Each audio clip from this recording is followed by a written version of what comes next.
Introduction to XLRD. XLRD is a Python library for reading Excel files. It is used to extract data from old-style.xls workbooks. XLRD can help with data analysis, automation, and reporting. Typical uses include data migration, spreadsheet parsing, and integration.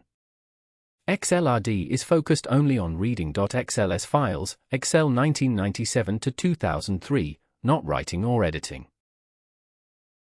Running the cell now. These lines explain how to install XLRD if you do not already have it. Here is the Windows-specific installation tip. This is the pip command for Windows. We now import the XLRD library. This print statement confirms that XLRD is imported. Running the cell now. This simple output confirms that the XLRD library has been successfully imported, allowing you to proceed with reading Excel.xls files in Python. It shows that your setup is ready for extracting data from workbooks, which is the key first step for data analysis and automation using XLRD. Core concepts of XLRD. The main object in XLRD is the book, representing the Excel file. Each book contains one or more sheets. Sheets store rows and columns of cell data. The cell is the basic data unit. You read data using methods attached to book or sheet objects. Running the cell now. This line explains how to open an Excel.xls file with XLRD. We open the file example.xls and get a book object. This line prints confirmation that the workbook was loaded. Running the cell now. This output confirms that the Excel file has been successfully opened, producing a book object that represents the entire workbook.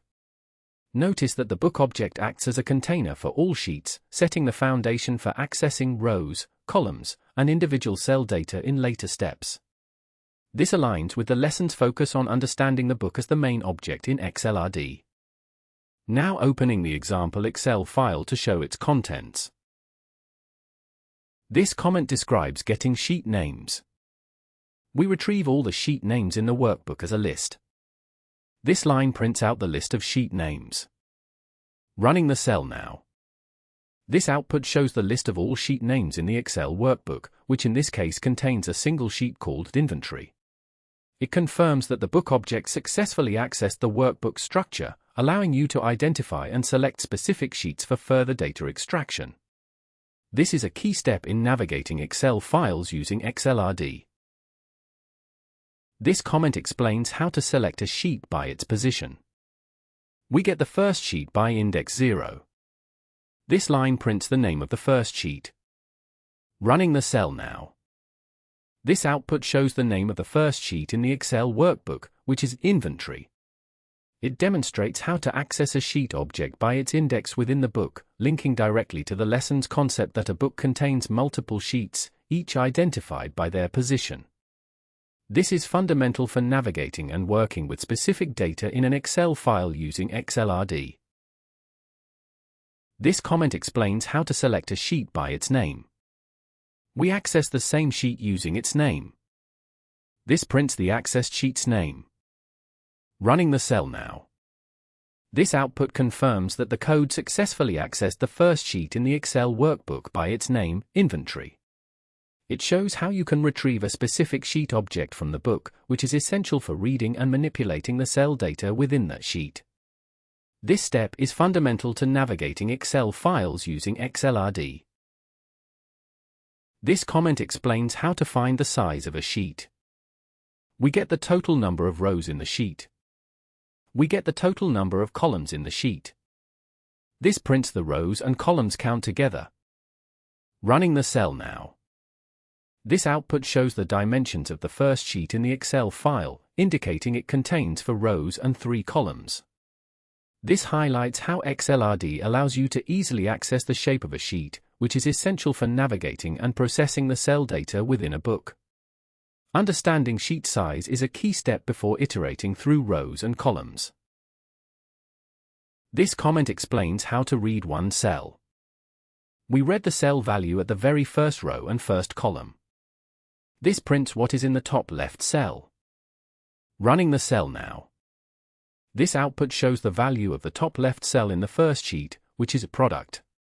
It highlights how the cell_value method accesses individual cell data within a sheet, demonstrating the basic but crucial operation of reading cell content in XLRD. This step is foundational for understanding how to extract and work with data stored in Excel files. This comment explains how to get all the values from one row. We fetch all values from row 0 as a list. This prints the values in the first row. Running the cell now. This output shows the first row of the Excel sheet as a list of cell values, highlighting the column headers, product, quantity, and unit price. This demonstrates how XLRD's row_values method extracts all cell data from a single row, which is essential for understanding how to navigate and access the basic data units within a sheet. This comment explains how to get all values from one column. We fetch all values from the first column as a list. This prints out all the values in the first column. Running the cell now. This output shows the values extracted from the first column of the Excel sheet, highlighting how XLRD accesses entire columns as Python lists. Notice it includes the header product followed by the actual data entries, demonstrating that col_values reads all cells in that column sequentially. This reinforces the lesson's focus on sheets containing rows and columns, where each column can be handled as a list of cells for further processing. This comment explains how to loop through all rows. We start a loop over every row in the sheet. Inside the loop, we print the cell value for each row at column 0. Running the cell now. This output shows the values in the first column of the sheet, iterated row by row from 0 to 3. Notice that the first row contains the header product, followed by 3 product names, illustrating how sheet cells store and organize data in a column. This reinforces the concept that a sheet's data is accessed by row and column indices, with each cell holding a single piece of data. This shows how to pull all sheet data at once. We use a list comprehension to read every row's values into a list. This prints the entire contents of the sheet.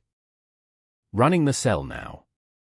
This output shows the entire content of the first sheet loaded into a list of lists, where each inner list represents a row in the Excel sheet. Notice the header row labels the columns, followed by product data rows with numeric values for quantity and price. This confirms the code's intent to extract and organize all sheet data for further processing in a structured format.